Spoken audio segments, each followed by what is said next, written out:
Aaron Rodgers just went on national television and said 3 words that broke the internet. Nobody expected this. Not the analysts, not the fans, not even Pittsburgh. And the second he said it, every NFL insider started making phone calls. Because what Rodgers just revealed on Pat McAfee is not just about Mike McCarthy. It is about what is coming next. And nobody is ready for it. For 19 straight years, one man ran the Pittsburgh Steelers, Mike Tomlin. No losing seasons, playoff after playoff. He was Pittsburgh football. But after a wild card loss to the Houston Texans in January 2026, Tomlin walked away. Just like that. One of the most stable coaching runs in NFL history was over. And the moment Tomlin left, everyone assumed Rodgers was gone too. Rodgers had already said before the 2025 season that it was probably his last year in the league. He was 42 years old. He had one foot out the door. The Steelers had no head coach, no guaranteed quarterback, and no clear plan. Pittsburgh looked like a franchise about to reset. Then the Steelers made a phone call that changed everything.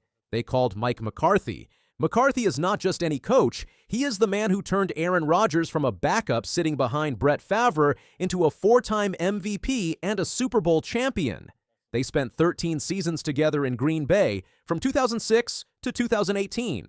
9 playoff appearances, 6 NFC North titles. Fact check, they made the playoffs 9 times together and won the division 6 times. 1 Super Bowl ring. When Pittsburgh announced McCarthy as their new head coach, Rodgers did not retire.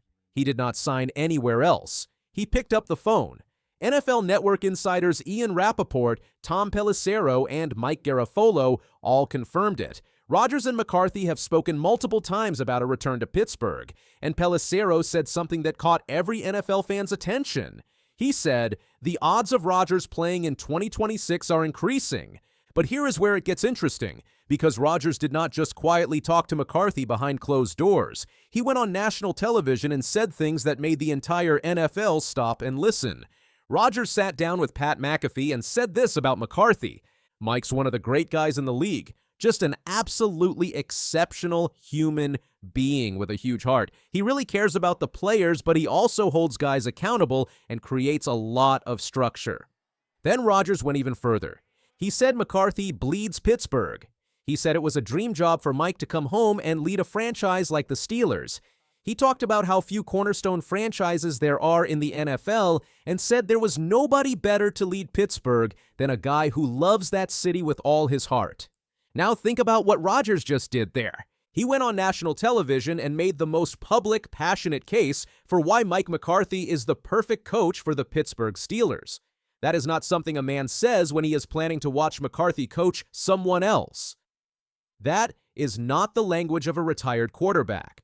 That is the language of a man who already knows what he is doing next season and wanted the world to feel it before he made it official.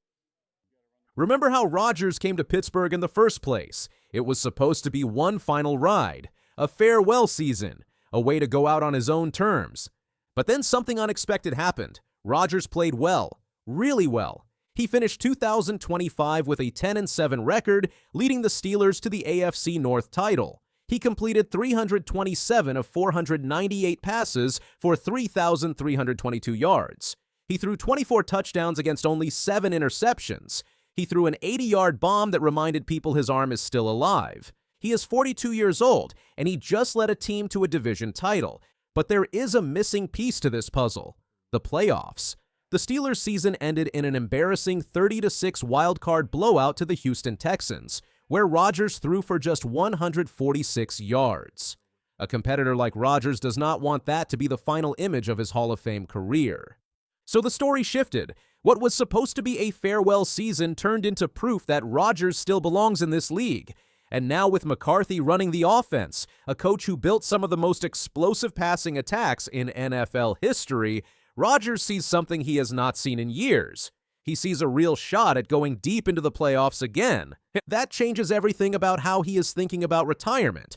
But here is what nobody is talking about loudly enough.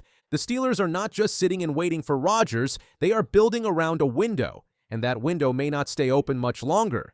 Pittsburgh traded for wide receiver Michael Pittman Jr. to replace George Pickens and signed running back Rico Dowdle to fill the void left by team MVP Kenneth Gainwell in free agency. ESPN's Dan Graziano said it plainly. He said the Steelers are operating like a team that already knows who their quarterback is. They are spending money. They are adding weapons. They are not acting like a franchise waiting on an answer. But there is still no signature on a dotted line. And this is where Rodgers has done this before. Last offseason, he kept the Steelers waiting until June. The entire draft came and went. Free agency opened and closed. And Rodgers was still thinking. The Steelers had to build a roster without knowing if their starting quarterback was coming back. They are facing the exact same situation right now. General Manager Omar Khan said at the NFL Scouting Combine that he does not expect this to drag out like last year. But, as of this week, the Steelers are still one of the only teams in the NFL without a confirmed starting quarterback. So what happens if Rodgers says no? Adam Schefter went on ESPN's Get Up and laid it out directly.